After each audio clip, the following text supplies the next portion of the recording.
নাটকটা আমরা পরিবেশন করবো আপনাদের সামনে, সেটা একটা রবীন্দ্রনাথ ঠাকুরের লেখা একটা কবিতা, জুতার আবিষ্কার, আমরা সবাই জানি। তো সেই কবিতাটা থেকে আমরা আজকে নাটক করবো একটা ছোট্ট, হয়তো অনেক ভুল ত্রুটি থাকতে পারে, যা ভুল ত্রুটি সেটা আমার, ঠিক আছে? যদি কোনো ফিডব্যাক দেওয়ার থাকে, নেগেটিভ ফিডব্যাক আমি, ঠিক আছে? তো আমরা শুরু করতে যাচ্ছি। আর যেটা বললাম এই ক্যামেরার ব্যাপারটা, অভি বসে গেছে অলরেডি ওর পজিশনে, ও পুরো এটা ভিডিও নিচ্ছে, সন্দীপ আছে ও স্টিল ফটোগ্রাফি নিচ্ছে, আর আমি বাকি সবাইকে রিকোয়েস্ট করছি আপনারা আর নিজে থেকে আর নেবেন না, আমরা এগুলো আপনাদের পাঠিয়ে দেবো। তাহলে যে কবিতাটা বললাম সেই কবিতাটা আমরা একবার শুনে নিই পিয়ালির থেকে। নমস্কার, রবীন্দ্র জয়ন্তীর শুভেচ্ছা সকলকে। কহিলা হবু, শুনো গো গবু রায়, কালিকে আমি ভেবেছি সারা রাত্র, মলিন ধুলা লাগিবে কেন পায়, ধরণী মাঝে চরণ ফেলা মাত্র। তোমরা শুধু বেতন লহ বাটি, রাজার কাছে কিছুই নাহি দৃষ্টি। আমার মাটি লাগাই মনে মাটি, রাজ্যে মোর এটিও না সৃষ্টি। শীঘ্র করো এর প্রতিকার, নইলে কারো রক্ষা নাই আর। শুনিয়া গবু ভাবিয়া হলো খুন, দারুণ ত্রাসে ঘর্ম বহে গাত্রে। পণ্ডিতের হইল মুখ চুন, পাত্রদের নিদ্রা নাহি রাত্রে। রান্নাঘরে নাইকো হাড়ি চড়ে, কান্না কাটি পড়ল বাড়ি মধ্যে। দেখা যাক কি হয় ইতিমধ্যে।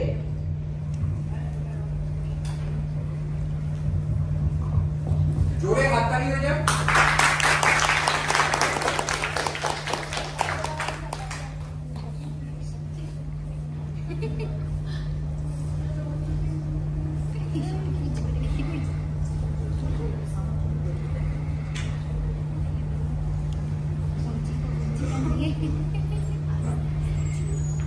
প্রধানমন্ত্রী গৌচর, তুমি এত দুশ্চিন্তায় কেন? রাজা মশাইয়ের পায়ে ফুটেছে কাঁটা, আর চাকরি এবার যাচ্ছে পাকা। কি হয়েছে বলেন তো ব্যাখ্যা করে। একটি গোলাপ গাছের কাঁটা ফুটেছে না চরণে। সর্বনাশ, রাজাদের পায়ে কাঁটা ওরে বাবা। যত গোলাপের গাছ আছে রাজ্যে সব কেটে ফেলা হচ্ছে। সে কি, গোলাপের কোনো গাছ রাজ্যে নেই? না, নেই। সাবধান, রাজা হবুচন্দ্র রাজ দরবারে আসছে, সবাই উঠে দাঁড়ায়।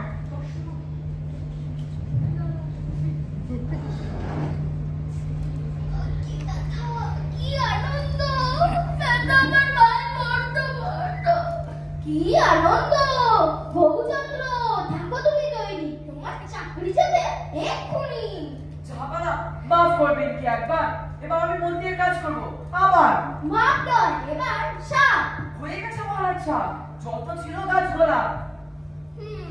তা তো বুঝলাম, কিন্তু সমস্যা এখন নতুন, যা আমি ভাবলাম। নতুন সমস্যা, গবুর চাকরি এবার যাচ্ছে পাকা। চিন্তা করবেন না মহারাজ, এই দিন আপনার জন্য একটা গন্ধরাজ। আমিও আছি মহারাজ, রাহু কেতুকে করব গ্রাস। ভয় লাগছে আমার। মহারাজ বলতে পারবেন কি সমস্যা হয়েছে আমার?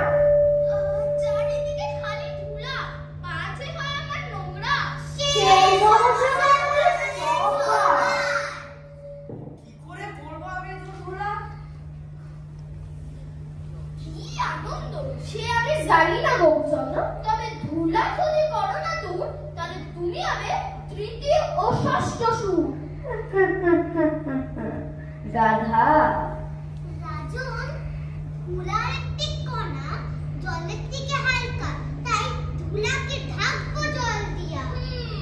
যদি তোমার এই কলে দেয় কাজ, তাহলে তুমি এটা নিও। দেবে কাজ মহারাজ, পরীক্ষা প্রার্থনীয়। পরে কে আছিস, ছড়িয়ে দে এক বালতি জল।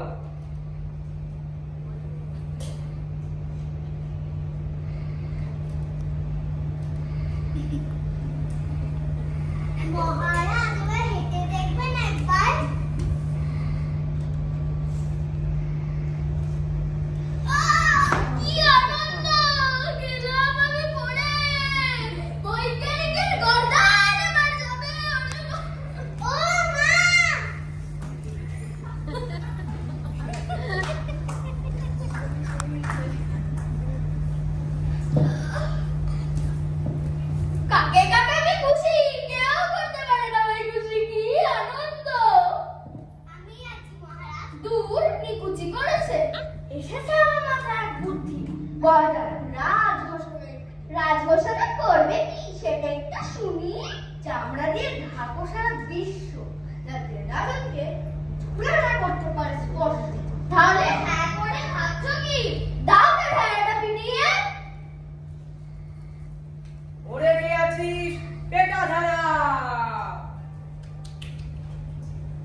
শোনো শোনো সবাই, শোনো দিয়া মন, বিচিত্র এক সমস্যা করিব বর্ণন। ধুলক থেকে রাজ্য করতে হবে মুক্ত, কেউ কি আছে তেমন রাজভক্ত? রাজার চরণ যেন হয় না নোংরা, রাজা খুশি হয়ে দেবে তাকে অনেক গয়না।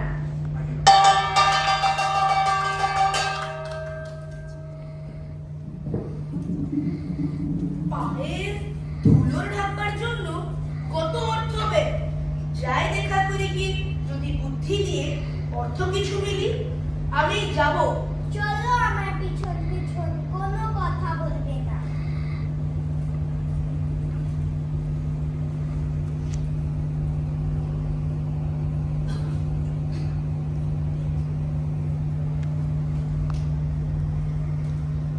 কে সেপাই, কাকে ধরে আনলে তোমরা ভাই? এই নিন মহারাজ, এ বলেছি রাখার কাজ। রাজন, আমার কাছে আছে এক টুকরো চাল। তাতে কি করবো আমরা? বলো বলো, তাতে কি করবো আমরা? এক টুকরো চামড়া দিয়ে কি ঢাকা যাবে সারা বিশ্ব? নিজের দুটি চরণ ঢাকলে তবে এই পৃথিবীকে থাকতে রানী হবে। এতই সহজ তোমার কাছে?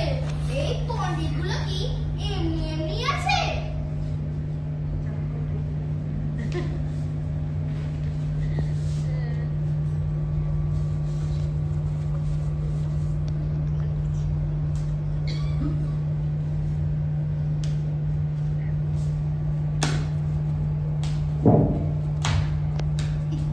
কি আনন্দ, কি আনন্দ, কি আনন্দ, কি আনন্দ, কি আনন্দ! বুদ্ধিটা তো ভালোই ফেলেছে। কি সহজ জিনিস, এটা তো ভাবিনি। আমারও ছিল মনে, কেমন বেটা পেরেছে সেটা জানতে। ঠিক আছে, ঠিক আছে, আমার পা এখন ধুলি মুক্ত হলো। রাজন, এর কি হবে? জুত করে পরিয়েছই যখন, তাহলে এর নাম হোক জুতা। জুতা